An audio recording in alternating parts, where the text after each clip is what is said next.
On January 22, 1879, roughly 20,000 Zulu warriors annihilated a professional British column of 1,600 men in less than 1 hour, armed with spears. That is not a legend. That is a fact that senior British generals refused to believe when the first survivors reached them. Now, ask yourself this.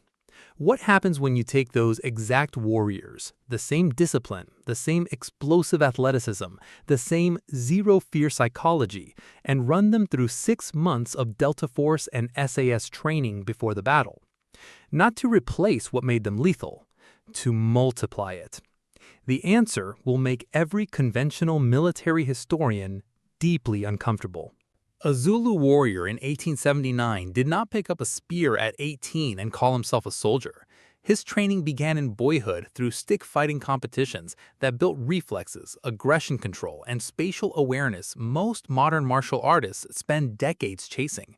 By the time he joined an Ibuto, a regimental age group, he could run 50 kilometers through broken terrain and hold a formation under pressure without a single written order. Zulu regiments were denied permission to marry until the king judged them battle-hardened enough. That is not morale. That is manufactured ferocity with a 20-year production cycle.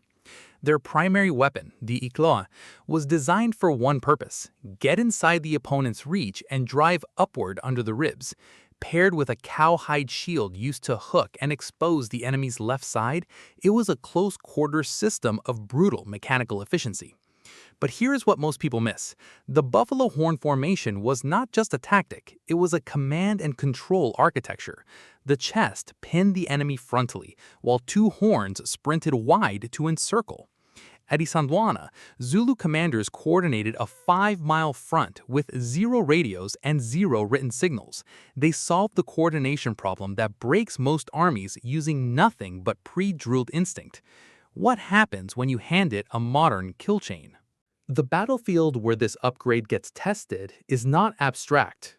The terrain around Isandlwana is open savanna, broken by dry river gullies called dongas, rocky ridgelines, and dead ground behind swells that hide movement completely until a force is 200 meters from contact. Modern Special Forces instructors looking at this landscape would see something immediately. It is a perfect ambush environment, and the British in 1879 treated it like a parade ground. Lord Chelmsford's column moved in extended formation across open grass, with no flank security beyond visual range, ammunition wagons strung along a single track, camp perimeter unloggered and unfortified.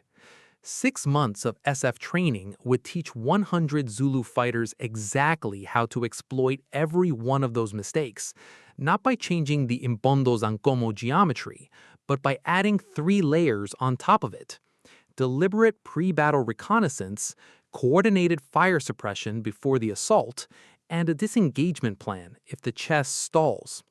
That is the upgrade, not a replacement, a skeleton with muscle added to it. The cliffhanger sits right here. The British Army's single greatest weakness at Isandlwana was not its firepower, it was its intelligence. Chelmsford split his force chasing a phantom impi in the wrong direction, while 20,000 warriors were already forming up 6 kilometers from camp. Give 100 trained Zulu scouts a modern ISR mindset, map the enemy, feed the commander, shape the ground before a single spear is raised, and the entire battle changes before it even starts. But does it change in the direction you think? The date stays January 22, 1879. The terrain stays the same. The 20,000-man impi stays the same. The only change, 100 warriors embedded inside the Unokenke and Ukandempemvu regiments, the tips of the horns, have spent 6 months learning fire and movement, L-shaped ambush geometry, suppression drills, and dead ground navigation. Call their leader Mtunzi, the Shadow. Mtunzi does not wait for the main chest to engage first. 2 hours before contact, his teams crawl through the Eastern Donga network, using ground the British scouts never checked, and establish fire positions on the ridge above the camp's right flank.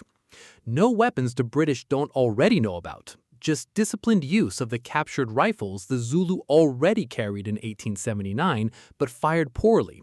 Now they fire them in coordinated volleys timed to the chest's advance, pinning the British line facing forward while the horns close from two sides. The perimeter cracks in 11 minutes instead of 60. Historically, the battle lasted nearly an hour, partly because isolated British soldiers rallied, formed small clusters, and kept fighting. Trained suppression fire from elevated flanking positions eliminates exactly that response. The rallying points become kill zones. The last 55 of 1,329 British and Allies who escaped historically, in this scenario, that number approaches zero. Verdict: the precision horn works, catastrophically. But here's the thing that should unsettle you.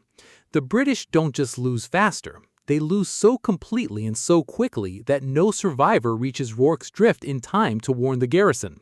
And that changes everything that comes next. Mdunzi's 100 are not sent to reinforce the horns this time. They are sent ahead, 3 weeks before the battle, to do something no Zulu regiment ever did systematically: map the enemy's decision-making chain and break it before a single warrior shows his face. Special Forces doctrine calls this decapitation. You do not destroy an army, you destroy its ability to think. Chelmsford's fatal weakness was not his firepower, it was his certainty. He was so convinced the main Zulu force was southeast of camp that he marched most of his column toward a phantom and left his base with a skeleton garrison and no defensive perimeter. Trained scouts feeding him false trail signs, the SF technique of planting deliberate indicators to shape enemy perception, could have accelerated that miscalculation to lethal precision. The result? Chelmsford's column is 15 kilometers away when the impi hits, not 6. Recovery becomes mathematically impossible. But here is the unexpected verdict of the scenario. It works almost too well. With Chelmsford destroyed alongside his column, no coherent British force survives to reach Rorke's Drift with warning. The 150-man garrison there faces 4,000 Zulu warriors with no preparation time, beyond what they manage in hours. History's most celebrated last stand simply ceases to happen. And with it, the 11 Victoria Crosses, the morale recovery, and the political pressure that ultimately pushed Britain toward a second, crushing invasion. Pull one thread, and the entire fabric of the war unravels differently. Now, the wild card. Forget Isandlwana as a single battle. What if Mdunzi's 100 are not used on one day, but spread across the entire campaign as a persistent irregular force? Modern SF doctrine does not optimize for single engagements. It optimizes for campaigns, sustained pressure, denied terrain, degraded logistics, and an enemy that cannot sleep soundly. The Donga networks and ridgelines around Zululand are tailor-made for this. Small teams of 4 to 6 trained warriors hit British supply columns at night, vanish into broken ground, and reappear 40 kilometers away 3 days later. No pitched battle, no honorable chest-to-chest collision, just a slow, invisible bleeding. This is where the scenario becomes psychologically brutal for the British. At Isandlwana, the shock was total but brief. A ghost war produces something worse, a force of 20,000 warriors that cannot be fixed or found, combined with a 100-man strike element that makes every road, every supply run, and every night in camp feel like a countdown.